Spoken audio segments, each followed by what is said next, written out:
आज तक आपने अखिलेश यादव को चुनाव प्रचार करते हुए देखा होगा, डिंपल यादव को चुनाव प्रचार करते हुए देखा होगा, लेकिन 2024 लोकसभा चुनावों से पहले एक तस्वीर ये भी देख लीजिए।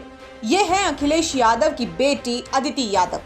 अदिति यादव मैनपुरी में अपनी मां डिंपल यादव के साथ प्रचार करने पहुंची थी।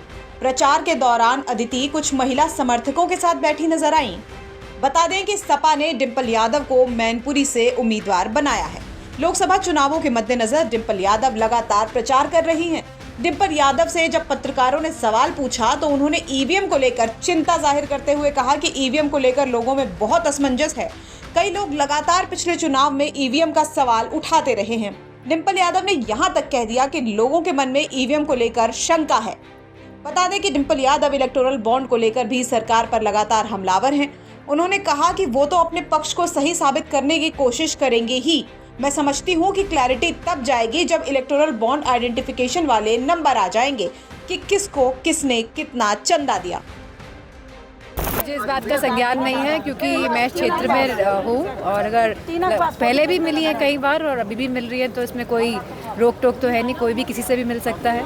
पर अगर बीजेपी की प्रत्याशी के रूप में अगर मैनपुरी में उपस्थित है तो कैसी राय देखने? मैं समझती हूँ कि समाजवादी पार्टी बहुत मजबूती से मैनपुरी लड़ रही है और लोगों का सहयोग, प्यार और साथ मिल रहा है। जेडीयू ने एक बड़ा अजीब सा बयान दिया है चुनाव में इलेक्ट्रॉनिक बॉन्ड को लेकर। उन्होंने कहा है कि कोई एक व्यक्ति आया था और मेरे कार्यालय में एक लिफाफा दे गया था और जब हमने उस लिफाफे को खोला तो 10 करोड़ का बॉन्ड निकला। ये तो जेडीयू का मामला है और जैसे कि जो भी इलेक्टोरल बॉन्ड को लेके सच्चाई सामने आनी चाहिए कि जो भाजपा सरकार है, जो भी पार्टी से जिन्होंने चंदा लिया है इलेक्टोरल बॉन्ड का सिस्टम लेके कौन आया था, सबसे पहले सवाल तो इस बात का उठता है।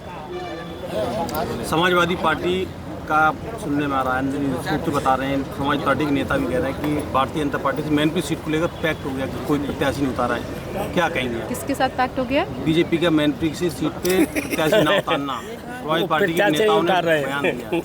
मैं क्या बोलूँ इसमें, तो मतलब क्या अंदर से ऐसी बात है? ऐसी बात कैसे हो सकती है? मैनपुरी सदर विधायक कैबिनेट मंत्री जयवीर सिंह ने एक अपने इंटरव्यू में कहा भी है कि जीतेगी तो समाजवादी पार्टी। क्या अंदाज लगाया? वो कभी कभी जो अंदर का जो अनुभव होता है वो जुबान पे आ जाता है, तो मैं समझती जो बात नहीं बोलना चाहते थे वो बोल गए। राहुल गांधी ने कहा है कि राजा की जान तोते में थी, उसी तरीके से राजा की जान ईवीएम में किस तरीके से देखती हैं? ईवीएम को लेकर के चिंता जाहिर की है। नहीं, ईवीएम में लोगों में बहुत असमंजस है। बहुत सारे लोग लगातार बीते चुनाव में बात बोलता है हमने वोट तो इस पार्टी को दिया लेकिन हमारा वोट निकला नहीं है। तो एक तरह की क्लैरिटी होनी चाहिए। भले ही ईवीएम सही हो तो भी लोग चाहते हैं, गांव के लोग चाहते हैं, शहरी लोग चाहते हैं कि बैलेट पेपर से ही चुनाव हो। जितने भी देश हैं पूरी दुनिया में सब जगह बैलेट पेपर से ही चुनाव हो रहे हैं। ईवीएम आई थी, उसके बाद वापस लोग बैलेट पेपर पे गए हैं क्योंकि लोगों के मन में कहीं ना कहीं एक शंका का भाव है कि ईवीएम में वोट डालने पे जिनको हम वोट डालते हैं उनको वोट नहीं मिलता है। मैनपुरी में कन्नौज जैसी पुनरावृत्ति तो नहीं होगी निर्विरोध निर्वाचन में हो?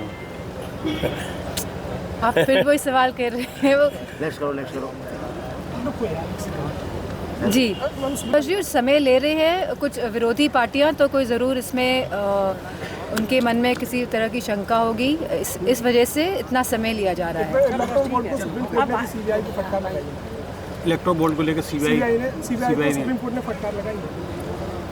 सही डाटा नहीं दिया, सही आंकड़ा नहीं दिया। सीबीआई ने क्या? एसबीआई को फटकार लगाई है सुप्रीम कोर्ट ने। मैं चाहती हूँ कि सुप्रीम कोर्ट का अगर इसी तरह का इंटरफेरेंस रहेगा तो बहुत सारी चीज़ें जो हैं वो लाइन पे आएंगी। जो अभी सब अव्यवस्था दिख रही है हर एक स्टेप में, मैं समझती हूँ कि सुप्रीम कोर्ट जिस तरह का मेयर वाला चुनाव भी हुआ था पंजाब का, अगर सुप्रीम कोर्ट इंटरफेयर नहीं करता तो हमारे जानने वाले बीजेपी के बहुत सारे सांसद हैं, उन्होंने कहा था जीते तो हम ही हैं मेयर का चुनाव।